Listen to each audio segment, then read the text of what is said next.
Et si je te disais qu'un seul pays a inspiré le monde entier, qu'il a donné naissance à des rois puissants, à des révolutions brûlantes, à des artistes immortels, et à une culture qui fait encore rêver la planète? Oui, ce pays, c'est la France. Mais attention, pas la France des clichés touristiques. Je te parle de la France moderne, celle qui a traversé les siècles entre gloire, révolte, douleur et renaissance. Comment un pays souvent déchiré par les guerres et les crises a-t-il pu devenir l'un des symboles les plus forts de liberté, d'art et de progrès? Et surtout, comment continue-t-il aujourd'hui à influencer le monde dans la mode, la politique, la gastronomie ou même la technologie? Avant de plonger dans cette histoire fascinante, prends un instant pour liker cette vidéo, t'abonner à la chaîne, et partager ce contenu avec ceux qui aiment l'histoire et les civilisations. Et dis-moi en commentaire, qu'est-ce qui, selon toi, représente le mieux la France d'aujourd'hui? La tour Eiffel scintillante? Les rues de Paris? Le parfum du croissant chaud? Ou peut-être, l'esprit de rébellion et de liberté? Parce que la France, c'est bien plus qu'un simple pays, c'est une idée. Celle d'un peuple qui s'est toujours battu pour sa dignité, sa culture et sa liberté. De Clovis à Macron, en passant par Louis XIV et Napoléon, la France a connu des rois, des empereurs, des révolutions et des rêves. Alors reste bien jusqu'à la fin, car tu vas découvrir comment la France moderne est devenue ce qu'elle est aujourd'hui. Un pays qui inspire, qui divise parfois, mais qui ne laisse jamais personne indifférent. L'origine, aux racines de la France. Tout commence il y a plus de 1500 ans. À une époque où l'Europe n'était qu'un vaste puzzle de royaumes, de tribus et d'empires en ruine. L'Empire romain venait de s'effondrer, laissant derrière lui un vide immense. Et dans ce chaos, une nouvelle puissance allait naître, discrètement d'abord, avant de changer le destin de tout un continent, la France. Nous sommes en l'an 481, quelque part au nord de la Gaule. Un jeune chef franc nommé Clovis, issu d'un peuple germanique, prend le pouvoir. Il n'a que 15 ans, mais il est ambitieux, intelligent et surtout, prêt à tout pour unifier les tribus autour de lui. Son rêve? Créer un royaume fort, un royaume stable, un royaume chrétien. C'est sous son règne que la France va naître, pas encore sous ce nom, bien sûr, mais dans l'esprit, dans l'idée. Clovis conquiert, rallie, combat, et finit par devenir le premier roi des Francs unifiés.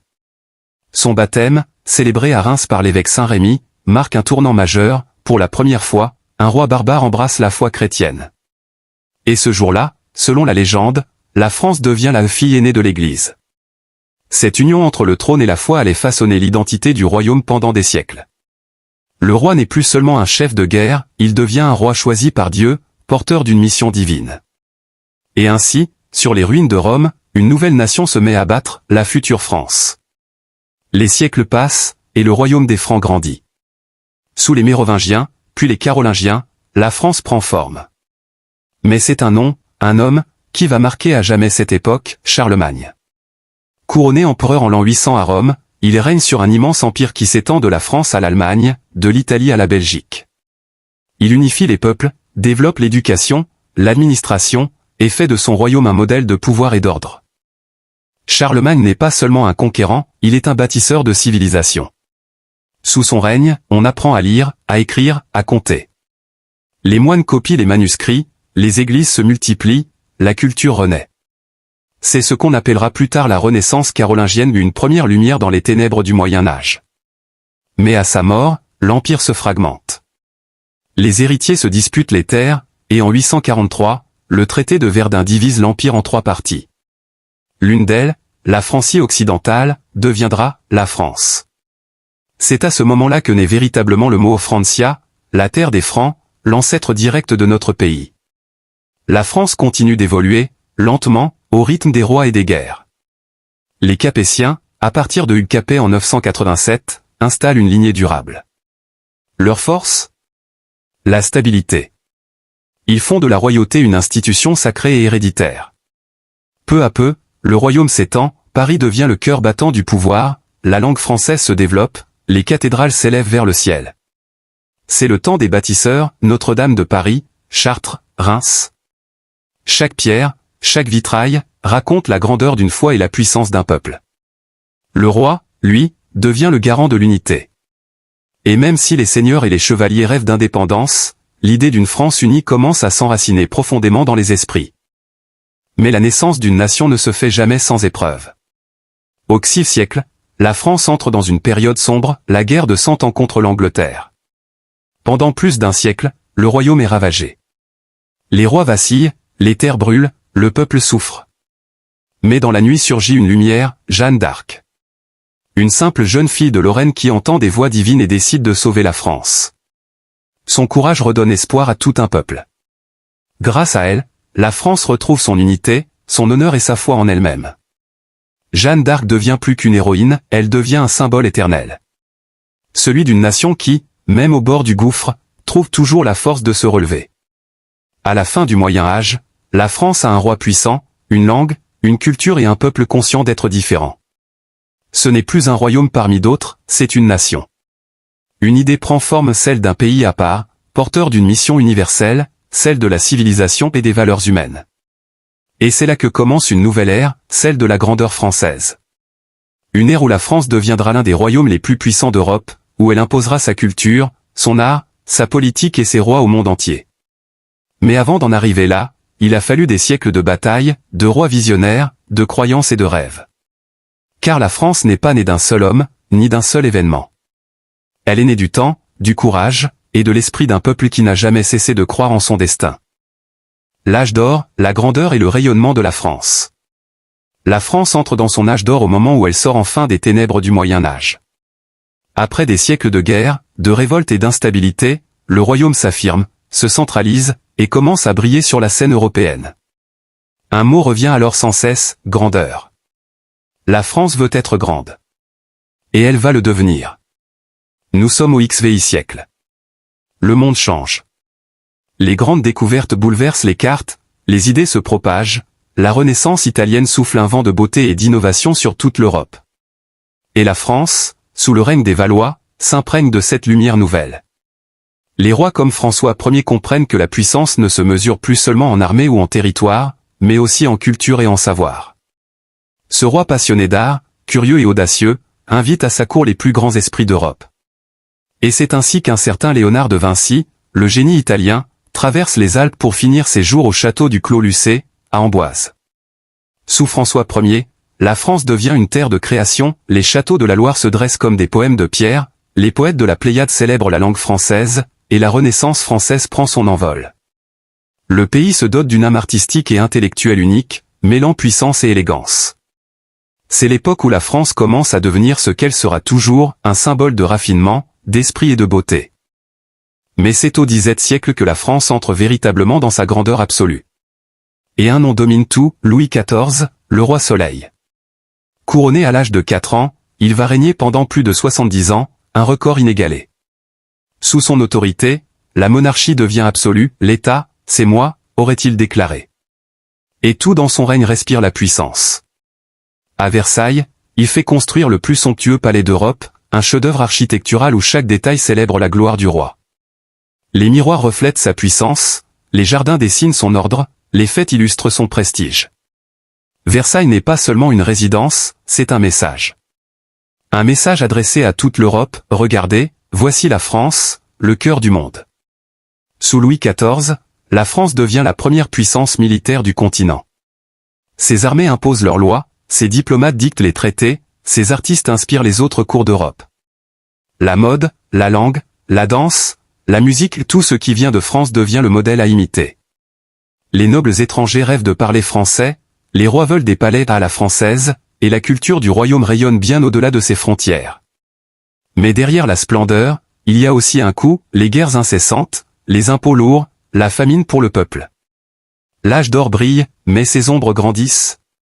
Au XVIIIe siècle, la France reste la grande puissance culturelle du monde. C'est le siècle des Lumières, un moment unique où les idées deviennent plus fortes que les épées. Des penseurs comme Voltaire, Rousseau, Diderot ou Montesquieu bouleversent la société avec leurs écrits. Ils questionnent le pouvoir, la religion, la liberté. Ils rêvent d'un monde plus juste, plus égalitaire, plus humain. La langue française devient la langue des rois, des diplomates et des intellectuels. Paris, la capitale, devient le cœur battant de l'Europe, un lieu où l'on vient débattre, écrire, créer. Les salons littéraires remplacent les champs de bataille, c'est la victoire de l'esprit. La France ne se contente plus de dominer par les armes, elle domine par les idées. Et ces idées vont bientôt enflammer le monde tout entier. Car un jour, les mots deviennent des actes.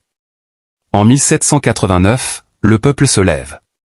Le royaume, affaibli par les inégalités et la dette, bascule dans la Révolution française. La monarchie absolue s'effondre, le roi est exécuté, et un nouvel idéal naît, celui de la liberté, de l'égalité et de la fraternité. Ces trois mots deviendront non seulement la devise de la France, mais aussi le cri du cœur de millions d'hommes et de femmes à travers le monde. La Révolution marque la fin de l'ancien monde, mais aussi le début d'une ère nouvelle. Une ère où la France devient un modèle pour les nations qui cherchent la liberté. Les grands dirigeants, ceux qui ont façonné la France. L'histoire de la France est marquée par des figures hors du commun, des hommes et des femmes qui, par leur courage, leur vision ou leur ambition, ont profondément transformé la nation. Certains ont bâti sa gloire, d'autres ont redressé le pays après des drames. Mais tous, à leur manière, ont laissé une empreinte indélébile dans le destin français. Tout commence avec un nom que le monde entier connaît, Napoléon Bonaparte. Sorti des cendres de la Révolution, ce jeune général corse à la voix ferme et au regard perçant bouleverse le destin du pays. À une époque où la France est instable, il apporte l'ordre, l'efficacité, et surtout, le rêve de grandeur. En quelques années, il devient empereur des Français et fait de la France la première puissance d'Europe. Ses armées marchent de Madrid à Moscou, ses victoires sont légendaires, Austerlitz, Iéna, Wagram. Mais Napoléon, ce n'est pas qu'un conquérant. C'est aussi un réformateur. Il crée le Code civil, réorganise l'administration, fonde la Banque de France, modernise l'éducation. Il bâtit les fondations de la France moderne, celle que nous connaissons encore aujourd'hui. Mais sa soif de pouvoir l'emmène trop loin. Ces guerres épuisent le pays, et en 1815, après Waterloo, il tombe. Pourtant, même vaincu, Napoléon reste immortel. Son ombre plane encore sur la France, celle d'un homme qui a rêvé de gloire universelle et qui a fait du mot France un synonyme de puissance. Après lui, d'autres figures marqueront le XIe siècle. Le roi Louis-Philippe, le roi citoyen, tente d'instaurer une monarchie plus libérale. Mais la France est un pays qui n'aime pas les demi-mesures, elle veut soit un roi fort, soit la liberté totale. Alors, les révolutions reprennent. En 1848, la Seconde République naît, puis vient un autre Bonaparte, Napoléon III, neveu du premier empereur. Sous lui, Paris se transforme. Le baron Haussmann trace les grandes avenues, les parcs et les monuments qui font encore aujourd'hui la beauté de la capitale. Mais en 1870, après la défaite contre la Prusse, l'Empire s'effondre, et la Troisième République s'installe. C'est cette République qui affrontera les heures les plus sombres du XIe siècle. Quand la France tombe en 1940 sous l'invasion nazie, un homme refuse la défaite, Charles de Gaulle.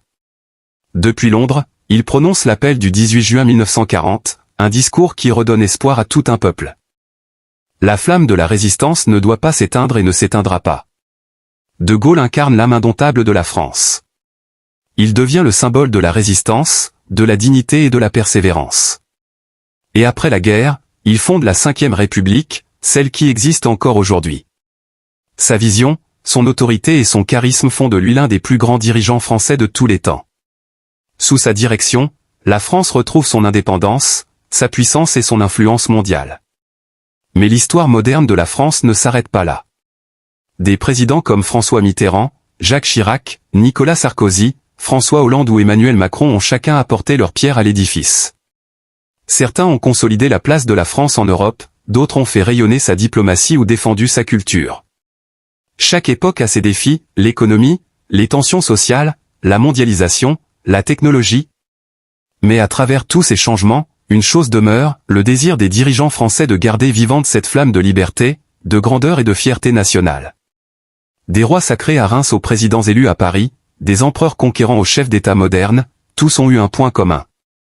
Ils ont cherché à incarner la France éternelle, celle qui ne se soumet jamais complètement, celle qui se relève toujours. Ces dirigeants, qu'ils soient adulés ou critiqués, ont fait de la France ce qu'elle est. Un pays de contrastes, de passion, de révolte, mais surtout de résilience. Défis et crises, les tempêtes qui ont éprouvé la France. L'histoire de la France, c'est aussi celle d'un pays qui n'a jamais eu la vie facile. Derrière les grandes victoires et les moments de gloire, il y a eu des luttes, des blessures profondes et des remises en question douloureuses. Car si la France est devenue ce qu'elle est aujourd'hui, c'est grâce ou à cause des crises qui l'ont forgée. Remontons le temps. Après la grandeur de Napoléon, la France entre dans une longue période d'instabilité. Les rois, les empereurs et les républiques se succèdent à une vitesse folle. Le XIe siècle est une ère de bouleversement, révolution, coup d'État, guerre, lutte sociale. C'est le siècle du doute, celui où la France cherche son équilibre entre liberté et autorité. En 1870, la guerre contre la Prusse est une humiliation. Paris est assiégé, le peuple affamé, l'Empire s'écroule. Et dans la douleur naît la Troisième République, bâtie sur les ruines de la défaite. Mais à peine remise, la France affronte une autre crise, la Commune de Paris. En 1871, le peuple de la capitale se soulève contre le gouvernement. Des barricades surgissent dans les rues, le sang coule, des milliers de morts. C'est une blessure qui marquera profondément la mémoire nationale. Puis vient le XX siècle, un siècle de feu et de larmes. La Première Guerre mondiale éclate en 1914. Pendant 4 ans, le pays se vide de sa jeunesse. Des millions de soldats tombent dans les tranchées de Verdun, de la Somme, du chemin des Dames. La France sort victorieuse, mais à quel prix? Des villages rasés, des familles détruites, un peuple traumatisé. Ils sont morts pour la France, dit-on. Mais derrière cette phrase héroïque se cache une nation brisée qui tente de se reconstruire. À peine 2 décennies plus tard, l'histoire frappe à nouveau. En 1939, la Seconde Guerre mondiale éclate. Et cette fois, c'est la débâcle, l'armée française s'effondre, Paris tombe, le pays est occupé. L'humiliation est totale. Mais dans l'ombre, des hommes et des femmes refusent de plier, ce sont les résistants. Sous l'impulsion du général Charles de Gaulle, la France libre renaît. C'est un tournant moral, la France prouve qu'elle peut tomber, mais jamais se soumettre. Après la guerre, une autre tempête surgit, la décolonisation. Pendant plus d'1 siècle, la France avait bâti un immense empire colonial, de l'Afrique à l'Asie. Mais les peuples colonisés réclament leur liberté. L'Indochine, puis l'Algérie, ces guerres sanglantes déchirent le pays. La guerre d'Algérie, surtout, laisse une cicatrice profonde. Entre 1954 et 1962, la France se divise entre ceux qui veulent garder l'Algérie française et ceux qui prônent son indépendance. Des attentats, des tortures, des drames, une guerre sans gloire qui met fin à l'Empire. Mais de cette crise naît la Cinquième République, fondée en 1958 par de Gaulle, pour redonner stabilité et autorité à l'État. Le XX siècle s'achève, mais les défis continuent. Les années 70 apportent la crise pétrolière, le chômage, les doutes sur l'avenir industriel du pays. Les années 80 voient naître les grandes réformes sociales, mais aussi les tensions économiques. Les années 2000 amènent de nouveaux défis, la mondialisation, les inégalités, les tensions identitaires, les crises migratoires. Et au XX siècle, la France affronte encore les tempêtes, attentats terroristes, pandémie mondiale, mouvements sociaux, inflation, crise écologique. Les gilets jaunes, les grèves, les manifestations témoignent d'un peuple toujours en quête de justice et d'équilibre. Mais derrière ces crises, il y a une constante, la résilience française. Car la France, depuis des siècles, se relève toujours. Chaque crise, chaque guerre, chaque division a renforcé son identité. Elle a appris à se remettre en question, à débattre, à évoluer. C'est un pays qui doute, qui se critique, mais qui avance. Et peut-être est-ce là sa plus grande force. La France n'est jamais figée. Elle tombe, se relève, doute, mais ne renonce jamais. Chute ou transformation, la métamorphose de la France. La France n'a jamais vraiment chuté. Elle a changé, encore et encore. Tel un phénix, elle renaît de ses cendres à chaque époque, se réinvente, se redéfinit. C'est cela, la véritable force de la France, sa capacité à se transformer sans jamais perdre son âme. Après la Seconde Guerre mondiale, le pays est détruit, ruiné, mais vivant. Sous l'impulsion de Charles de Gaulle, la France se relève. L'économie se reconstruit, les usines redémarrent, les campagnes se modernisent. C'est le début des 30 Glorieuses, une période d'abondance, de croissance, d'espoir. Le pays entre dans une ère de progrès, les autoroutes, les logements modernes, l'éducation pour tous, la culture populaire. La France devient un modèle social et culturel admiré dans le monde entier. Mais derrière cette renaissance, de nouveaux défis apparaissent. Les traditions se heurtent à la modernité, le monde change à une vitesse folle. L'immigration, la mondialisation, les inégalités, la technologie, tout bouscule l'identité française. Beaucoup s'interrogent. La France est-elle encore la France? Et pourtant, c'est dans cette mutation permanente qu'elle puise sa force. Dans les années 80, elle s'ancre dans l'Europe, adopte l'euro, et s'impose comme l'un des moteurs de l'Union européenne. Elle ne règne plus sur un empire colonial, mais elle influence toujours le monde par ses idées, sa langue, sa diplomatie, sa culture. La France moderne n'est plus celle des rois ni des empereurs. C'est celle de la démocratie, de la liberté d'expression, de la diversité. Elle a troqué la conquête militaire contre la conquête intellectuelle et artistique, cinéma, littérature, mode, gastronomie. Paris, Lyon, Marseille, Bordeaux deviennent des carrefours du monde moderne. Mais cette transformation n'est pas sans douleur.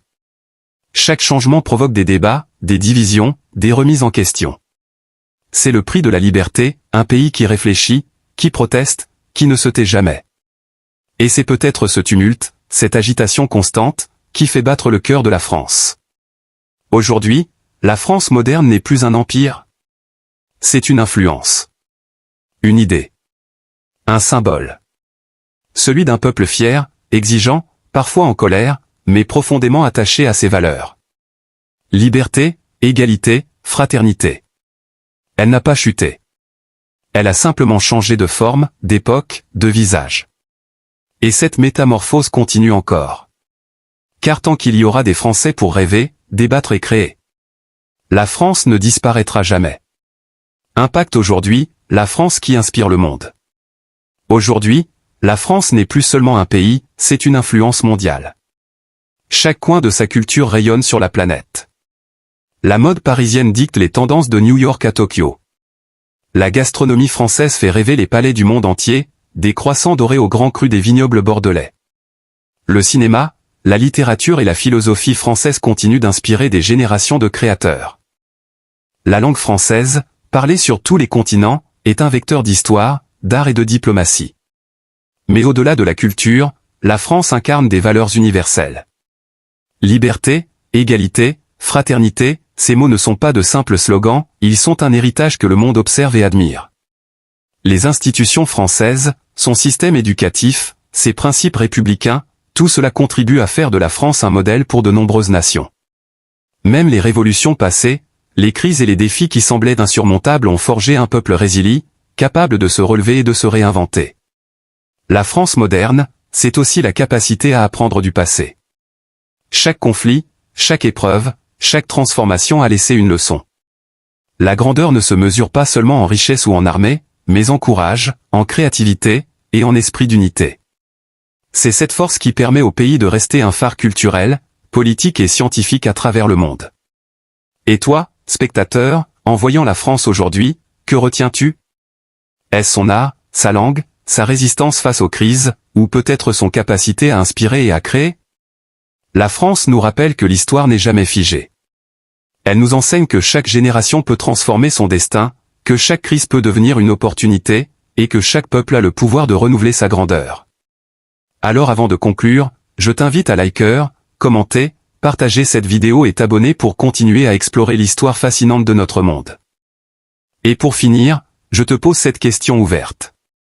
Si tu pouvais écrire un chapitre de l'histoire moderne de France, quel serait-il? Réfléchis, partage ton idée en commentaire, et garde à l'esprit que la France, comme tout grand pays, continue de se construire avec toi et chaque génération qui ose rêver.